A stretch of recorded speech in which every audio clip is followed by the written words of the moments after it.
Bien, bonjour à tous et à toutes. Merci d'être avec nous cet après-midi. Je vous rappelle que si vous voulez suivre cette conférence, vous pouvez également vous équiper d'audio guides qu'on aura le plaisir de vous remettre. On va donc se poser une question, ma foi, assez simple ce matin. C'est cet après-midi, pardon, c'est comment construire à Paris et notamment avec la mise en œuvre de ce plan local d'urbanisme bioclimatique dont on va effectivement vous donner quelques détails. Pour en parler, nous sommes donc avec Emmanuel Grégoire. Bonjour. Merci d'être avec nous, premier adjoint à la mairie de Paris, en charge de l'urbanisme, l'architecture et du Grand Paris. Merci d'être là. Nous sommes également avec Sylvie Borst. Merci d'être avec nous, directrice générale de Paris Métropole Aménagement, PMA pour les intimes. Et puis Stéphane Leclerc, merci d'être avec nous, directeur de l'urbanisme de la ville de Paris. Alors, j'ai envie de vous poser, Emmanuel Grégoire, une première question peut-être pour démarrer. Et alors, j'allais dire volontairement provocatrice, et vous m'en voudrez pas. Vous avez presque l'habitude, c'est ça. On a titré effectivement cette conférence Comment construire à Paris. La question que certains peut-être peuvent se poser finalement dans la salle, c'est est-ce que, avec la mise en œuvre de ce futur PLUB, ce plan local d'urbanisme bioclimatique, est-ce que l'on pourra continuer de construire à Paris? La réponse est très claire et elle est oui. Oui. Et nous revendiquons cela avec beaucoup de fierté et beaucoup de dynamisme. Je le dis parce que dans la confrontation un peu simpliste entre les enjeux environnementaux et les enjeux économiques et sociétaux, Oui. on peut parfois faire un résumé que je crois absurde, qui est de dire si on a de l'ambition environnementale, c'est au détriment de l'ambition sociétale, au-delà de l'enjeu strictement économique. On pourra construire pour deux raisons. La première, c'est que nous avons encore peu, mais encore des zones à aménager. Je le dis devant Sylvie Borst et devant Éric Lejoindre, le maire du 18e et président de Paris Métropole Aménagement. Et je le cite en particulier puisqu'il a des grands quartiers en rénovation Bien sûr, urbaine. dans le nord de Il y a Paris. une immense ZAC encore Gare des Mines, il y a une ZAC Porte de la Villette, il y a la ZAC de Bercy. Et puis, il y restera toujours de l'interstitiel en construction. Bien sûr. Mais évidemment, le PLU bioclimatique vient poser quelques éléments fondamentaux d'évolution, peut-être même de révolution doctrinale en la matière, mais qui n'interdisent pas la construction. Qu'est-ce qu'ils disent? Ils disent que Paris est une ville très dense, dans lequel, et je laisserai Stéphane Leclerc rentrer dans le détail, mais qui consiste à protéger la pleine terre qui reste dans les cœurs hyper denses. Et qu'on ne m'explique pas qu'il est rétrograde de ne pas rajouter des habitants en construisant des bâtiments sur de la pleine terre dans une des villes les plus denses du monde. Donc en réalité, dans cette espèce d'injonction contradictoire qui est à la fois de nous reprocher, parce que c'est comme ça que c'est formulé, d'être des maires bétonneurs, Bien sûr. et à l'inverse parfois, ou d'autres, ou parfois même les mêmes, nous reprocher d'empêcher la construction, la réalité est, je l'espère, au milieu, et c'est justement ce que nous recherchions.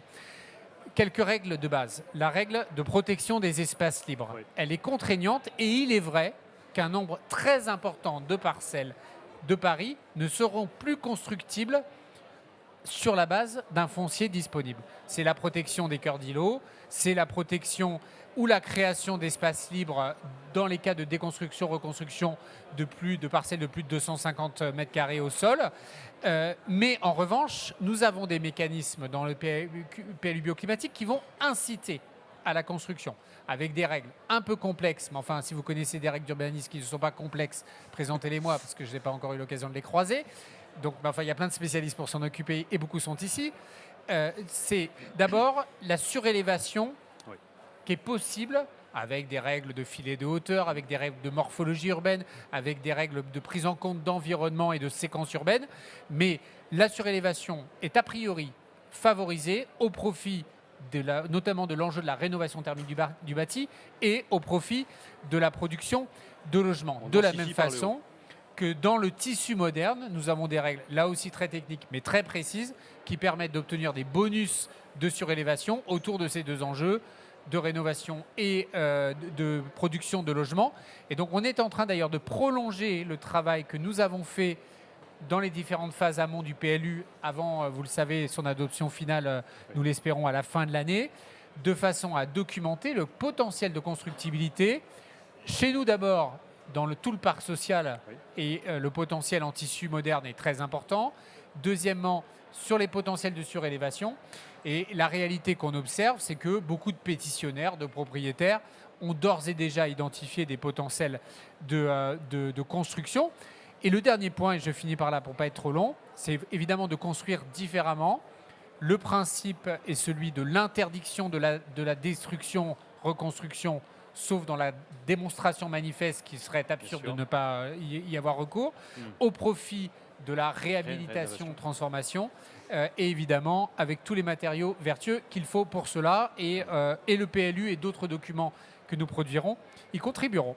Bon, effectivement, vous parliez de surélévation, c'est vraiment une tendance effectivement que l'on rencontre sur les Mille-Étances et particulièrement à Paris, sa première couronne. On aura d'ailleurs l'occasion d'en reparler dès demain, je crois, au cours d'un certain nombre de conférences. Vous parliez de Gare-des-Mines et de Chapelle-Charbon aussi tout à l'heure, on aura l'occasion d'y revenir dans un instant parce que là on est sur du projet concret, en l'occurrence en application de ces nouvelles règles. Et peut-être d'abord Stéphane Leclerc, puisque comme le disait monsieur le Premier adjoint, vous êtes l'expert PLUI, c'est peut-être le seul de nous quatre qui a vraiment compris comment ça fonctionne.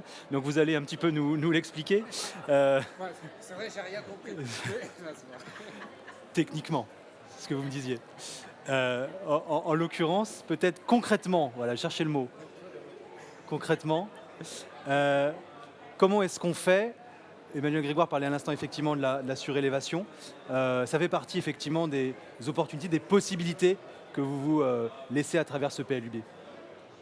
Effectivement, dès lors qu'on veut protéger la pleine terre, et il en reste à Paris et c'est très important de la sanctuariser, il faut renouer avec la manière dont la ville s'est faite historiquement. C'est-à-dire que la ville, en fait, elle a monté peu à peu, en respectant ce qui fait l'identité de Paris, c'est notamment ces plafonds des hauteurs historiques qui créent ce vélum, ce paysage exceptionnel.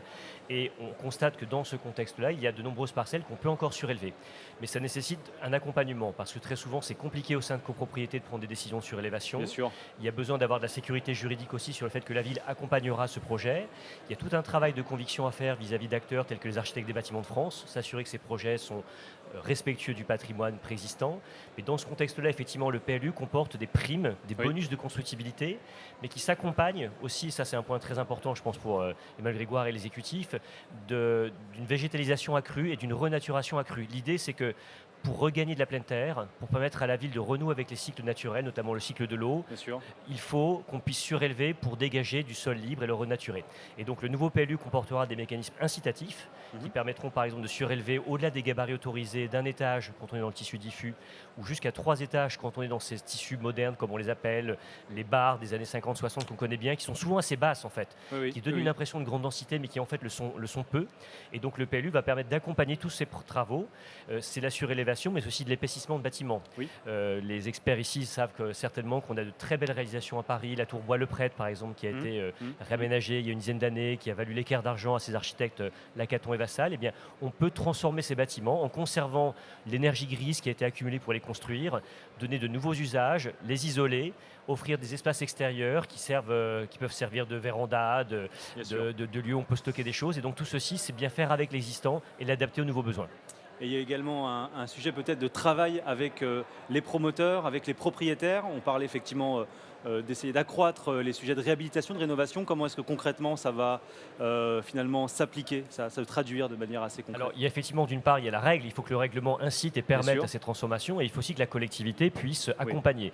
On a un très bon exemple, Emmanuel Grégoire a lancé il y a maintenant 3 ans ce qu'on a appelé l'appel à projet de transformation des bureaux en logement. Donc là ce sont des acteurs privés qu'on accompagne en identifiant dès l'amont dans le cadre d'études de faisabilité des potentiels de transformation et à toutes les étapes du processus en matière de préfaisabilité, d'obtention du permis de construire, d'autorisation de préfecture de police. Nous sommes là les services de la ville pour accompagner ces porteurs de projets. Pour les surélévations, on veut fonctionner de la même manière. On est en train de faire un recensement de l'ensemble des parcelles qui seraient surélevables en respectant l'ensemble des critères que j'évoquais. Et nous allons accompagner ces porteurs de projets pour qu'à chaque étape, on sécurise le fait que le projet aille bien jusqu'à son terme. Et donc vous l'indiquiez effectivement à l'instant, Emmanuel Grégoire le rappelait en introduction, il y a également l'aspect environnemental des choses. En profiter effectivement pour rendre nos bâtiments beaucoup plus modernes et beaucoup plus économes d'un point de vue énergétique. Est-ce que finalement, c'est aussi un message qu'on peut essayer de faire passer cet après-midi, est-ce que ça va nécessairement finalement coûter plus cher de construire et coûter plus cher de rénover avec ces nouvelles règles? Je pense qu'il ne faut pas raisonner comme ça. Dès lors qu'on est dans un monde où les matériaux, notamment certains matériaux comme le béton, le ciment, qui ont un très mauvais bilan carbone, sont en voie d'épuisement, on va manquer de sable dans les années qui viennent. Bien sûr. Il faut se tourner vraiment de manière très volontariste vers ces nouvelles manières de construire. Quand on fait avec le déjà là, en fait, on économise plein d'émissions de gaz à effet de serre. Quand on recourt à des filières courtes, on a maintenant de belles réalisations à Paris qui ont utilisé par exemple la pierre de taille. On a des beaux projets qui ont permis de réactiver des carrières, qui étaient une tradition du bassin parisien. On a de la pierre de taille de très bonne qualité, des milliers de mètres carrés de façade dans un projet du Nord parisien, l'îlot fertile dans le 19e. Donc on réactive des filières courtes, on réinvente des métiers traditionnels et tout ceci à terme fait que la ville sera beaucoup plus durable et que dans les comptes des propriétaires, tout ceci sera vertueux. Emmanuel Gréve, peut-être un mot de réaction sur ce sujet effectivement de la ville durable et de la rénovation énergétique. On dit que ça ne va pas forcément effectivement coûter plus cher. En tout cas, on va devoir peut-être, c'est peut-être même finalement ça un peu la clé d'entrée du sujet, réfléchir différemment et regarder un petit peu différemment finalement les projets qu'on aura en matière de construction et de rénovation. Oui, de toute façon, ça va coûter plus cher, mais ça va coûter plus cher partout, c'est une évidence. Et par ailleurs, ça va coûter plus cher, et je mets un bémol, c'est que plus on développera de nouvelles filières bois, filière pierre, etc., plus il y aura des gains de productivité sur ces filières et plus elles pourront potentiellement devenir compétitives. Mais par ailleurs, il y a des retours sur investissement. Nous avons fait une étude très intéressante, qui est sans doute l'étude la plus large au monde en la matière, que vient de faire la Pure sur le stock de rénovation thermique des logements sociaux entre 2012 et 2020. Nous avons fait un panel de plus de 78 000 logements. Et Alexandre Labasse, et nous avons présenté ça avec Jacques Baudrier et Dan Lert, mes collègues dans l'exécutif qui suivent le sujet avec moi, faisant la démonstration, parce que je ne sais pas si vous l'avez en tête, mais il y avait une étude allemande qui n'était pas très convaincante en disant on a payé beaucoup la rénovation thermique, mais le résultat n'est pas présent. N'est pas à la hauteur, Et en réalité, nous, les chiffres sont extrêmement satisfaisants. On a une baisse de 28% des consommations énergétiques. Et je rentre un peu dans le détail quand même sur un point, c'est qu'il y a une différence extrêmement large entre la typologie de bâti qui est analysée et deuxièmement, le critère le plus structurant et forcément qui influera sur l'avenir, c'est que, et ça c'est valable dans le parc privé et dans le parc public, logements sociaux, c'est que les cas de logements avec chauffage collectif ont une empreinte moyenne 2 fois supérieure au chauffage individuel. Pour des raisons qui sont doubles, donc il ne faut pas penser que c'est forcément c'est celui de la précarité énergétique aggravée dans les cas de chauffage individuel, parce que j'éteins le chauffage, j'en suis le bénéficiaire financier direct, mais enfin il fait 10 degrés ou 15 degrés dans mon appartement.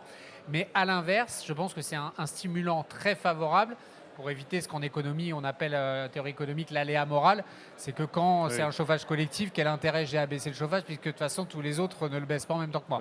Et donc, le levier psychologique du chauffage individuel est, à mon avis, quelque chose vers lequel nous allons devoir nous orienter. Il est très compliqué. Les bailleurs sont réticents parce que c'est des coûts d'investissement, des coûts de gestion beaucoup plus élevés.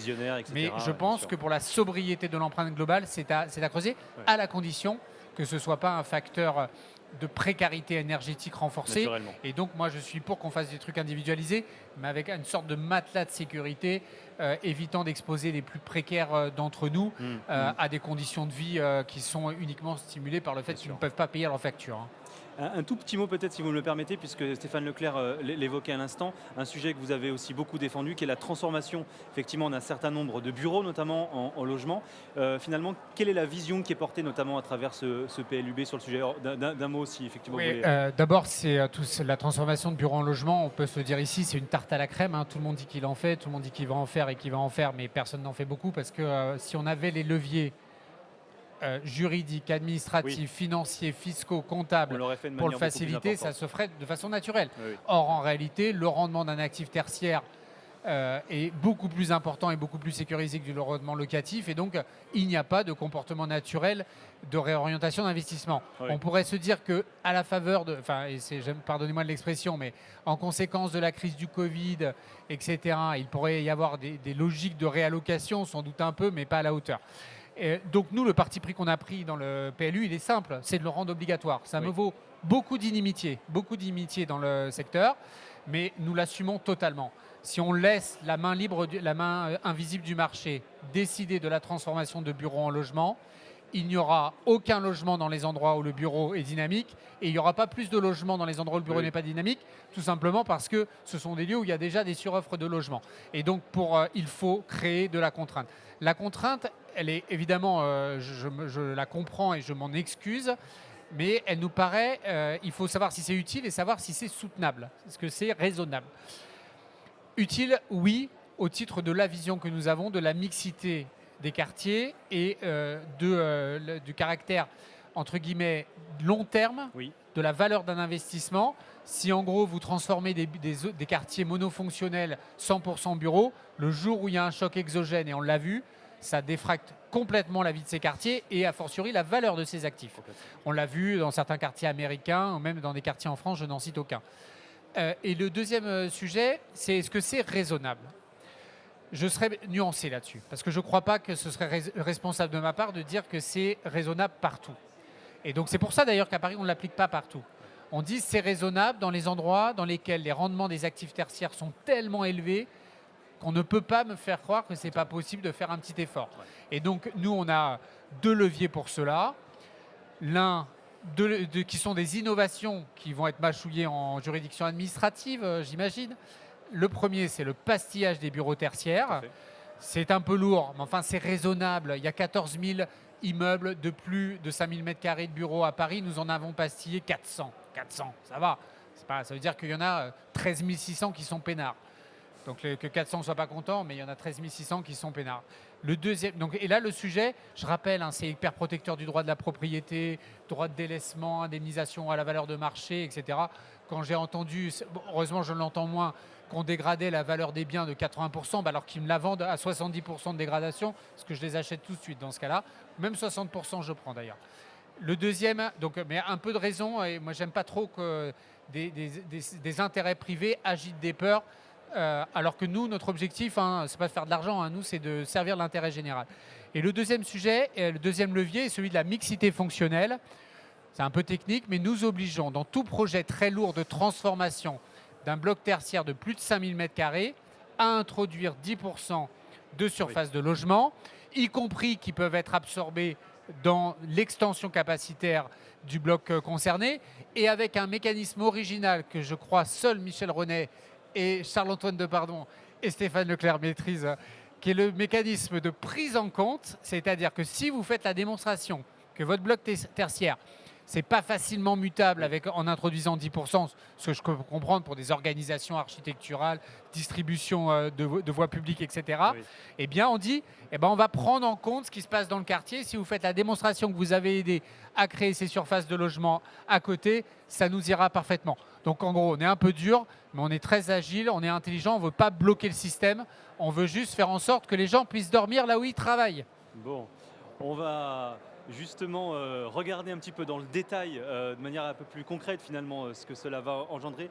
Sylvie Bors, notamment pour PMA. Alors, PMA, l'un des bras armés de la ville de Paris pour l'aménagement et la promotion. Comment, pour vous, comment est-ce que ça va se traduire ?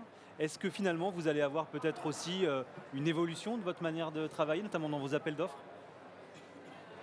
Alors, nous, je voulais prendre l'exemple de Chapelle-Charbon peut-être, mais peut-être dans un deuxième temps. Mais en effet, bien sûr, le PLUB, c'est notre nouvelle Bible. Voilà, on s'endort avec et on se réveille avec. Et donc, on a essayé même de l'anticiper parce qu'on était associé, bien sûr, à sa construction dans toutes nos opérations. Lorsqu'il sera applicable, opposable, bien sûr, il sera appliqué par nous et par l'ensemble des acteurs. Mais pour nous, c'est aussi ça va dans le sens qu'on a toujours anticipé, en fait, en tant qu'aménageur de la ville, pas bras armé, mais opérateur de la ville. On s'est toujours inscrit, bien sûr, dans les objectifs ambitieux de la ville. Et donc, on travaille en amont en termes de développement durable, de bilan carbone, de matériaux, comme l'a dit Emmanuel, tous les exemples qui ont été cités, on est complètement là-dedans. Donc on s'appuie sur des projets ambitieux, des objectifs ambitieux. On essaie de mettre tout le monde autour de la table en même temps. On a parlé tout à l'heure des promoteurs, mais les bailleurs sociaux, les opérateurs publics, privés, même les maîtres d'ouvrage d'équipement public.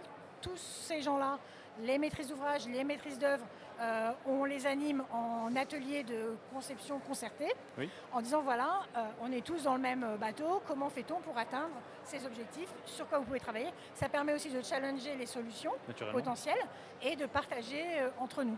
Là, clairement, par exemple, pour reprendre l'exemple des matériaux, on s'appuie notamment là sur une étude matériaux géosourcés, biosourcés.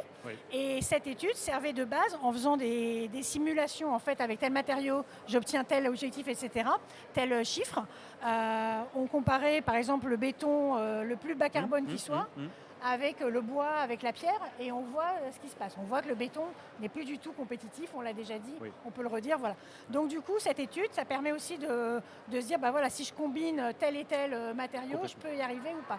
Donc sur Chapelle Charbon, pour donner un exemple, on a travaillé sur ces matériaux-là, et donc on va avoir un mix de matériaux, de la pierre, du bois, du chanvre, voilà, du béton de chanvre, du lin, tous ces matériaux vertueux qui nous permettent d'arriver aux objectifs souhaités et même au-delà.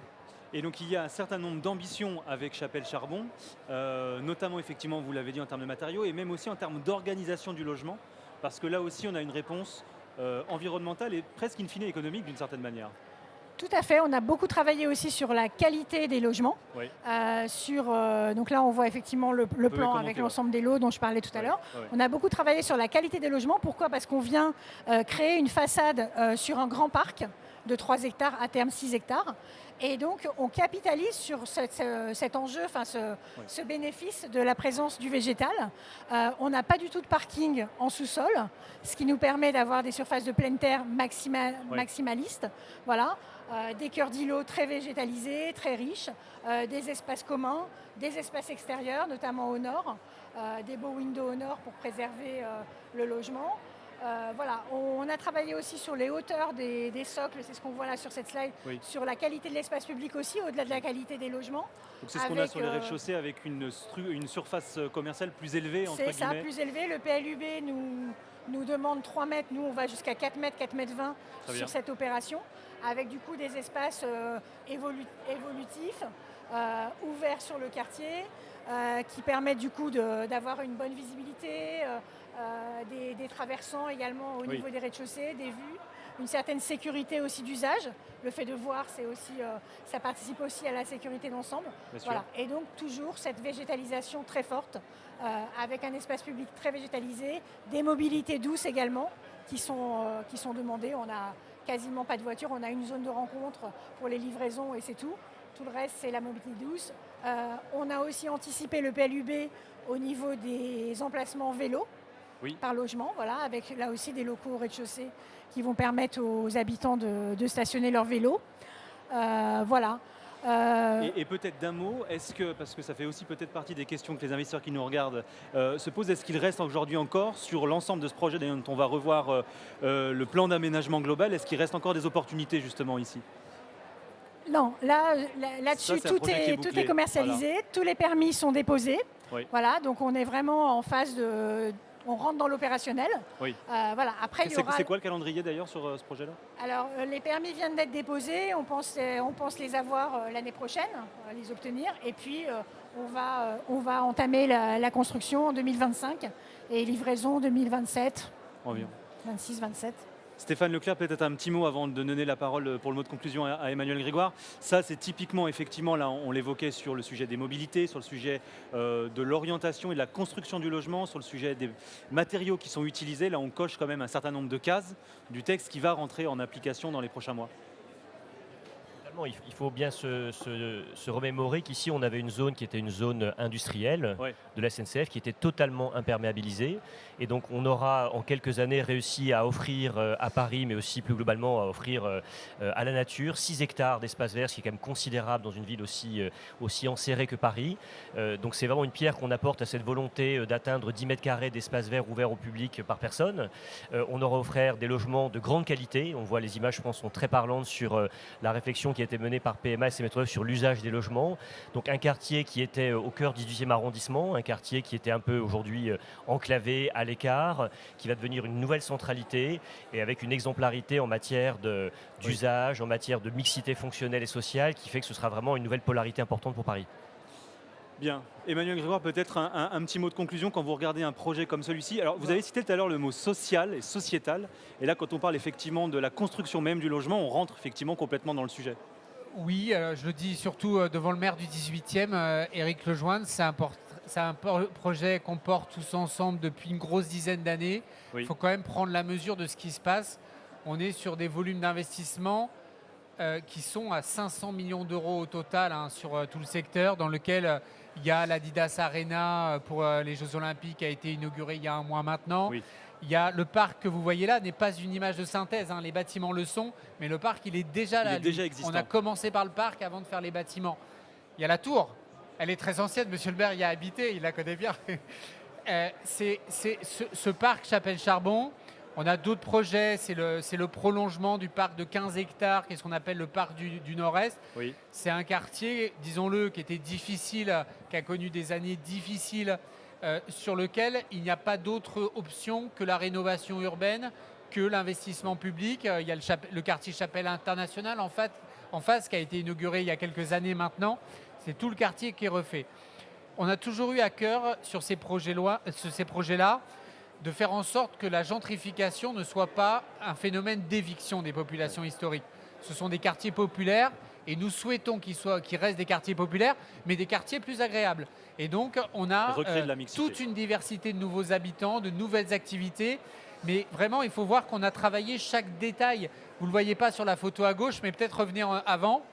La photo, on s'est battu ici, dans ce grand bâtiment là qui est derrière la pancarte. On a la principale implantation administrative de la direction des affaires culturelles de la ville. Quand on leur a dit on va vous installer rue du Pré, ils n'ont pas ouvert les bouteilles de champagne. Mais on a considéré que c'était un élément essentiel pour changer le visage de ce quartier et faire en sorte qu'il progresse en qualité d'habitat. Et vous avez Chapelle-Charbon, il y a évidemment tout le pendant Gare des Mines ici, que PMA évidemment pilote aussi.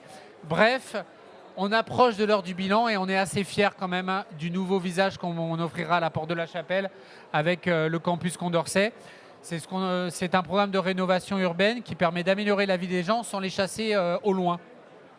Bien, eh bien, nous étions avec Sylvie Borst, directrice générale de PMA, Stéphane Leclerc, directeur du de Paris, et bien évidemment Emmanuel Grégoire, purement adjoint à la mairie de Paris, chargé de l'urbanisme, de l'architecture du Grand Paris. Merci beaucoup à vous trois d'avoir fait cet exercice de pédagogie.